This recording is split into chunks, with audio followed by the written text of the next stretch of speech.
O traslado dos alumnos do Colexio de Infantil Fernández Varela da Pobra, proposto polo Goberno Municipal, segue sen contar co apoio maioritario dos pais. Remitirán un escrito á Xefatura Territorial de Educación para que lles aclare o futuro do máis de medio cento de alumnos con que conta o centro. De cara á xornada de portas abertas, que é o próximo 11 de febreiro, que queda moi pouco tempo, nós o que necesitamos e o que vamos a solicitar é, dende aquí tamén solicitamos pois a Xefatura Territorial da Consellería de Educación da Xunta de Galiza, pois que nos dé unha resposta, oficial e a poder ser por escrito, porque creo que merecemos saber que vai pasar cos nosos fillos e non só cos nosos que están matriculados aquí, senón cos que teñen pensado, cos pais e nais que teñen pensado matriculalos neste próximo curso escolar.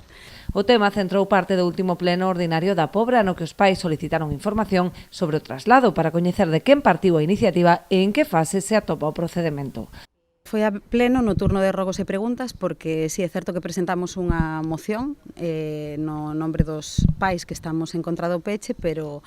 foi desestimada. Entonces conseguimos que polo turno de rogos e preguntas se levaran a cabo as que a nós nos parecen pois máis inquietantes.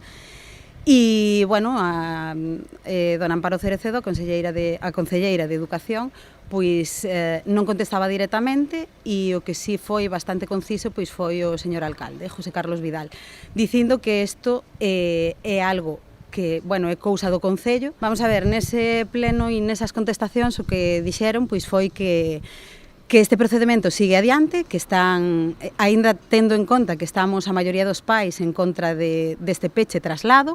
o claustro na súa totalidade tamén está en contra e soamente hai pois un voto a favor do mesmo por parte dos pais.